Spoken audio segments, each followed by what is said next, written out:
नमस्कार साथियों, मैं doctor Manoj Ahuja Ahuja news channel में आपका हार्दिक अभिनंदन करता हूं।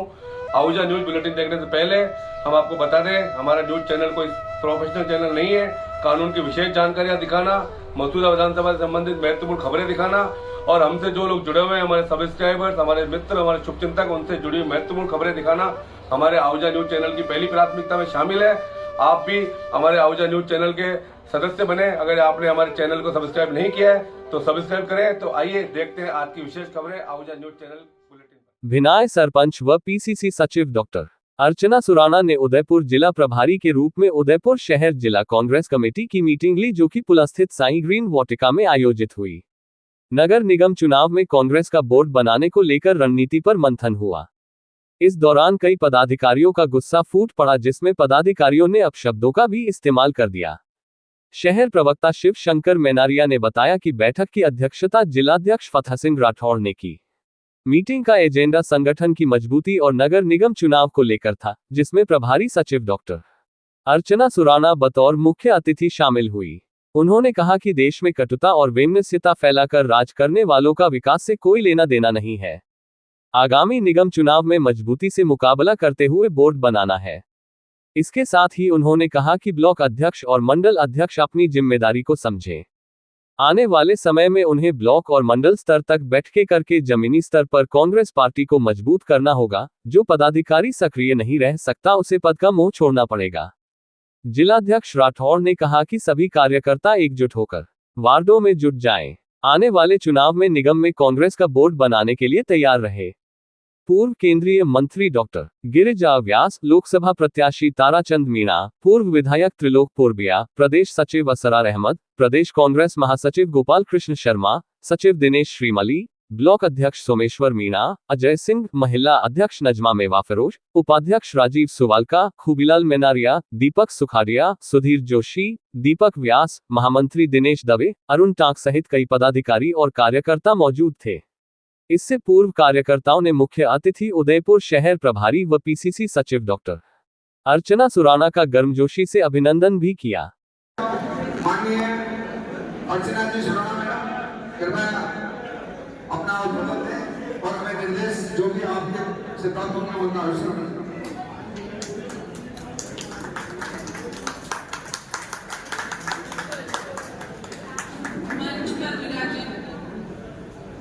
गिरजा दीदी, जिलाध्यक्ष महोदय, मीणा साहब और खान साहब और यहाँ पर शहर जिला कांग्रेस कमेटी के पधारे हुए सभी पदाधिकारीगण और ब्लॉक अध्यक्षगण और कार्यकर्तागण जो कांग्रेस की नींव की हड्डी होती है, मुख्यतः हम उनको इग्नोर कर देते हैं। ऐसा नहीं होना चाहिए।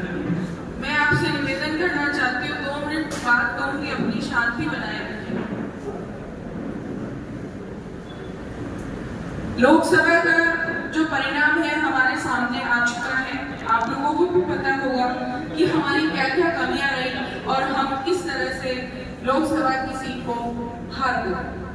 हार पे मंथन, किन कारणों से हम हारे हैं चुनाव, किन कारणों से हमें ये निराशाजनक परिणाम मिला है, उन पे विचार करना अति आवश्यक है। इसलिए मैं ये कहना चाहूंगी कि हम लोगों को अपने मन मुटाव को भूल करके प्रत्येक कार्यकर्ता को जोड़ करके चुनाव लड़ना है। तब तो आपके निकाय चुनाव, जो परिषद चुनाव होने हैं, उसमें आप अपना परचम फहराएंगे।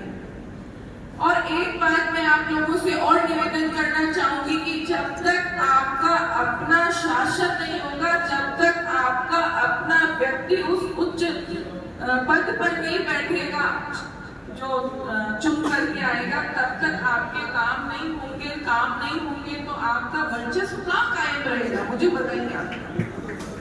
हमें अपने वर्चस्व की लड़ाई लड़नी है। हमें अपने आप को उस पद पर, अपने व्यक्ति को बिठाना है। इसके लिए अगर हम इस तरह से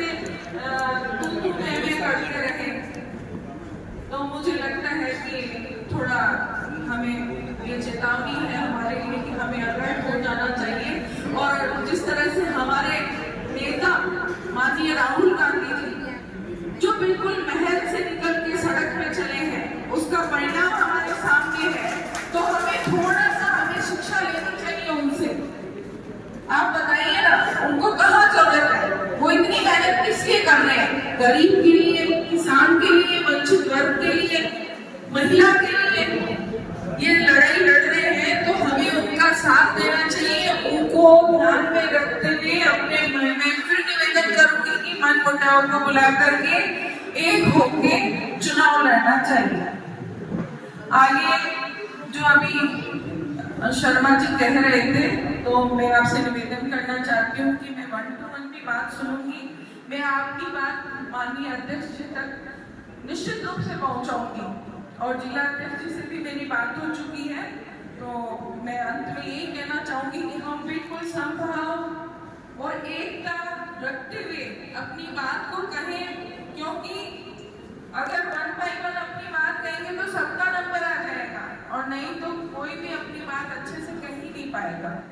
मुझे यहाँ जो मान सम्मान दिया, मैं धन्यवाद करना चाहूँगी हमारे जिलाध्यक्ष जी का, कि उन्होंने हमें इतना सम्मान दिया। आप सभी ने इतना स्वागत और सम्मान किया, मुझे सुना, उसके लिए बहुत बहुत धन्यवाद, बहुत बहुत आभार, धन्यवाद।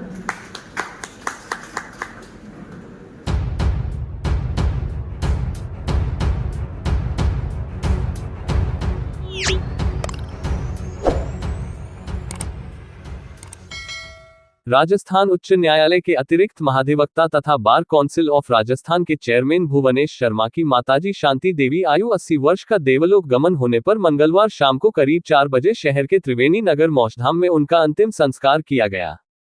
दोपहर करीब 3:15 बजे उनकी अंतिम यात्रा में सैकड़ों लोगों ने उपस्थित होकर विदाई देते हुए पार्थिव शरीर को स्वर्गीय शांति देवी के पति रामदयाल जी, बड़े पुत्र उमेश शर्मा, छोटे पुत्र भुवनेश व प्रजेश सहित परिवार के सदस्यों ने पार्थिव शरीर को मुखाग्नि दी।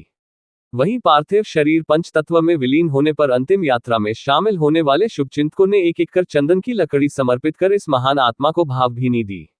अंतिम यात्रा में उपस्थित लोगों ने बताया कि स्वर्गीय शांति देवी ने धर्म के प्रति समर्पण भाव व मानव मात्र की सेवा की भावना को रखते हुए अपनी संतान को संस्कारित शिक्षा दिलवाकर समाज में महत्वपूर्ण ओहदे पर पहुंचाया, वरन अपने व्यवहार, कार्यकुशलता व धर्मपरायणता की वजह से परिवार, समाज सहित क्षेत्र में उनका विशिष्ट स्थान रहा है।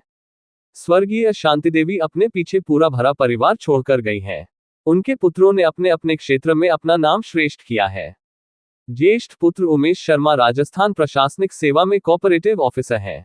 उनसे छोटे पुत्र भुवनेश शर्मा राजस्थान उच्च न्यायालय के अध्यक्ष रह चुके हैं तथा वर्तमान में वो अतिरिक्त महाधिवक्ता के साथ साथ बार काउंसिल ऑफ राजस्थान के चेयरमैन भी हैं, जिन्होंने कानून के क्षेत्र में उत्कृष्ट कार्य करते हुए उनका व पूरे परिवार का नाम रोशन किया है। उससे छोटे पुत्र प्रजेश शर्मा सिक्योरिटी ऑफिसर हैं, जिन्होंने भी अपने क्षेत्र में बेहतरीन सेवाएं देते हुए परिवार का नाम रोशन किया है। इसके साथ ही उनके पोते भी अपने अपने क्षेत्र में उत्कृष्ट सेवाएं दे रहे हैं। मोक्ष धाम में उपस्थित लोगों ने बताया कि माताजी ने अपना पूरा जीवन अपने परिवार की उन्नति में लगाया, बच्चों को संस्कारित शिक्षा दिलवाई, पूजा पाठ व धार्मिक कार्यक्रमों में बढ़ चढ़कर हिस्सा लिया। उन्होंने बताया कि जैसा उनका व्यवहार था वैसा ही व्यवहार उनकी संतानों का है।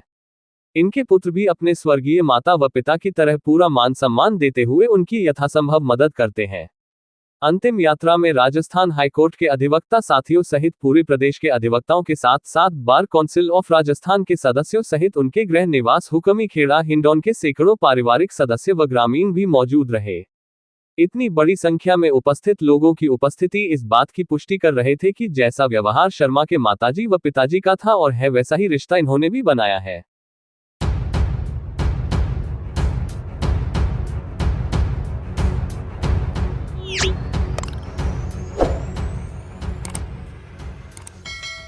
राज्य की भजन लाल शर्मा सरकार आमजन की समस्याओं के निराकरण के लिए भले ही पूरी तरह से सचेत हो, पर सरकारी कर्मचारियों व अधिकारियों की उदासीनता एवं निष्क्रियता से सरकार की सजगता को किस प्रकार धत्ता बताया जा रहा है, इसका ताजा एवं महत्वपूर्ण उदाहरण आज मंगलवार को मसूदा खंड क्षेत्र के ग्राम शेरगढ़ में उस समय सामने आया जब शमशान के रास्ते को खुलवाने में कई घंटे लग गए। परिणाम स्वरूप अनुसूचित जाति की महिला की शव यात्रा को घंटे रोके रखना पड़ा। मामले से जुड़े तथ्यों के अनुसार मसूदा क्षेत्र के ग्राम शेरगढ़ निवासी मिट्ठू मेघवंशी की 75 वर्षीय पत्नी श्रीमती गुलाबी देवी का आज मंगलवार को निधन हो गया था। मृतक महिला की शव यात्रा निकाली जानी थी, पर शमशान के रास्ते पर हो रखा अतिक्रमण शव यात्रा निकालने में एक तरह से बाधक बन हुआ था। इसी को लेकर मृतक के परिजनों एवं ग्राम वासियों ने सुबह 7 बजे प्रशासन को दूरभाष पर शमशान के रास्ते पर हो रखे अतिक्रमण से अवगत कराकर रास्ता सुगम करवाए जाने की मांग की। परंतु तत्काल निवारण किए जाने वाली इस समस्या के निराकरण के लिए प्रशासन के पास शायद समय नहीं रहा होगा। यही कारण रहा कि मृतक महिला की शव यात्रा को निकलने में कई घंटे इंतजार करना पड़ा। बताया गया कि ग्राम पंचायत ग्राम विकास अधिकारी मौके पर मौजूद होने के बावजूद आबादी भूमि के इस रास्ते पर से अतिक्रमण हटाने में बिना किसी जाप्ते अथवा सक्षम अधिकारी की उपस्थिति के कारण असक्षम नजर आ रहे थे। काफी लंबे इंतजार के बाद मसूदा उपखंड अधिकारी ने तहसीलदार को रास्ता खुलवाने के दिए निर्देशों की अनुपालना में पुलिस जाप्ते के साथ मौके पर पहुंचे मसूदा तहसीलदार श्याम लाल आमेटा ने शमशान के रास्ते को सुगम कराए जाने के बाद महिला की शव यात्रा निकाली जा सकी। आपको बता दें कि यह कोई पहली बार नहीं हुआ है, इससे पूर्व में भी इस प्रकार की कई घटनाएं हो चुकी है और शमशान के इस रास्ते को लेकर स्थानीय प्रशासन से लेकर जिला कलेक्टर तक इसकी गुहार लगाई जाने के बावजूद शायद प्रशासन इसका कोई स्थायी समाधान अब तक नहीं निकाल पाने के कारण जब कभी भी किसी मृतक की शव यात्रा निकाली जानी होती है तब इसी प्रकार की समस्याएं उत्पन्न होती रहती है। स्थानीय एवं जिला प्रशासन से इस समस्या का स्थायी समाधान किया जाना नितांत आवश्यक है।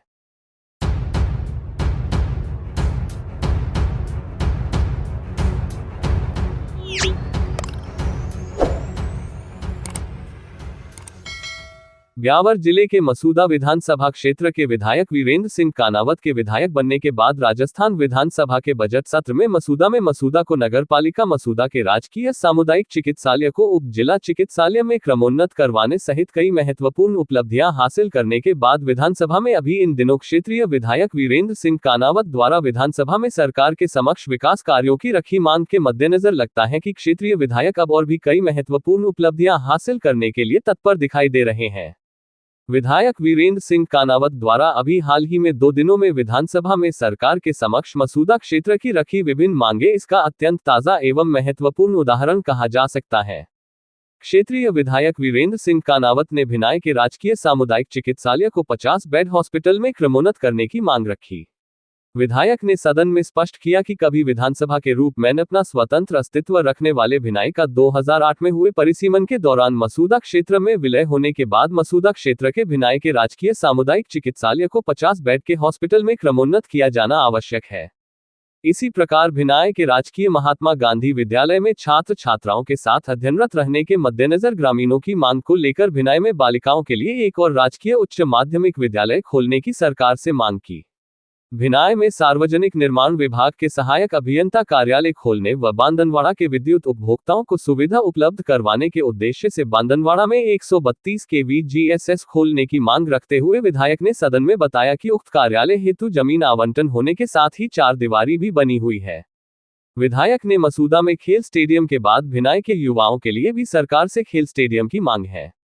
विधानसभा क्षेत्र के ग्राम जालिया द्वितीय को क्षेत्र का सबसे बड़ा दूसरा गांव बताते हुए राजकीय चिकित्सालय को सामुदायिक चिकित्सालय में क्रमोन्नत करने की मांग रखी। विधायक कानावत ने अपने मसूदा विधानसभा क्षेत्र में विकास कार्यों के साथ साथ सरकार से पूरे राज्य की गौशालाओं को 9 माह मिलने वाले अनुदान को बढ़ाकर 12 माह अनुदान दिए जाने की मांग रखते हुए बताया कि प्रदेश में सभी गौशालाओं में रखी जाने वाली गायों के साथ ही सड़क पर एवं इधर उधर घूमने वाली गायों एवं दुर्घटना में घायल गायों को भी गौशालाओं में लाया जाकर उनके भरण पोषण के लिए गौशालाओं को 12 माह तक अनुदान दिया जाना आवश्यक है। विधायक वीरेंद्र सिंह कानावत द्वारा विधानसभा कार्रवाई के दौरान सरकार के समक्ष रखी मांगों की फहरिस्त इतनी लंबी हो गई कि विधानसभा अध्यक्ष वासुदेव देवनानी को कहना पड़ा कि माननीय सदस्य अपनी बात 1 मिनट में पूरी करें। हालांकि यह एक अलग बात है कि विधायक ने अपनी सभी मांगों को निर्धारित समय में सरकार के समक्ष रख दी।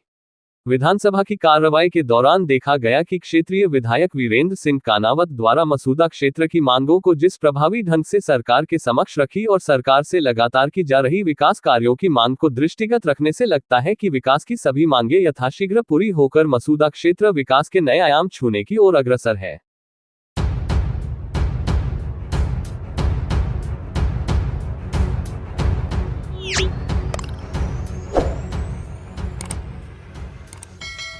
पंचायत समिति भिनाई के प्रधान श्री संपत राज जी लोढ़ा ने अपना जन्म दिवस देवलिया कला में अपने शुभ चिंतकों के साथ जैन समाज गौशाला में सादगी से मनाया। जन्म दिवस के अवसर पर पूर्व सरपंच रामस्वरूप जी मेवाड़ा के विशेष आग्रह पर गौशाला में 5 लाख का टीन शेड बनवाने की घोषणा की गई। इस मौके पर लोढ़ा जी ने गौशाला में गायों को हरा चारा व गुड़ खिलाकर आशीर्वाद लिया। इस मौके पर आसपास गांवों के गणमान्य नागरिक भी मौजूद थे। कार्यक्रम के तहत गौशाला में छायादार पौधा लगाकर पर्यावरण स्वच्छता का दिया संदेश भी दिया। इस मौके पर गांव से देवलिया कला सरपंच प्रतिनिधि दुष्यंत जी सेन, पूर्व सरपंच रामस्वरूप जी मेवाड़ा, पसस पूरन मलरायगर, सहकारी समिति उपाध्यक्ष भूपेंद्र सिंह जोधा, भाजपा कार्यकर्ता रामेश्वर यादव सहित मौजूद ग्रामवासियों ने प्रधान साहब का विशेष स्वागत किया।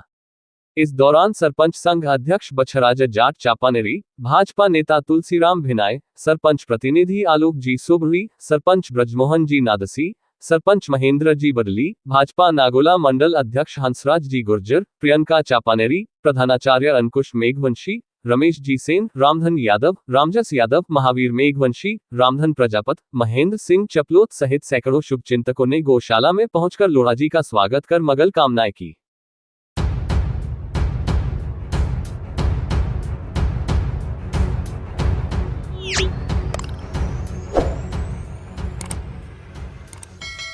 राजौसी कस्बे की सफीना बानो पुत्री जमीन खान मेहरात ने नर्सिंग कॉलेज अजमेर से 83% अंक प्राप्त कर आरआर नर्सिंग कॉलेज सहित जिला अजमेर व गांव का नाम रोशन किया है। सफीना के परिजनों ने बताया कि बालिका बचपन से ही होनहार बालिका रही है। उसने कक्षा 10 व 12वीं की पढ़ाई अपने ननिहाल राजौसी में सेंट पीटर उच्च माध्यमिक विद्यालय से की तथा वहां भी प्रथम स्थान प्राप्त कर विद्यालय की टॉपर रही। बालिका सफीना ने इसका श्रेय विद्यालय की डायरेक्टर शालू सिंह और प्रिंसिपल पुष्पा रावत को देते हुए उन्हीं से मार्गदर्शन प्राप्त करना बताया है। वहीं ग्रामीणों ने बताया कि बालिका की माताजी फूला बानो ने मेहनत मजदूरी करके अपनी बेटी को इस मुकाम तक पहुंचाया है तथा बालिका के मामा सुल्तान जी का भी इसमें महत्वपूर्ण योगदान रहा है। वहीं बालिका ने भी इसका श्रेय अपनी माता, मामा व विद्यालय की डायरेक्टर तथा प्रिंसिपल को दिया है।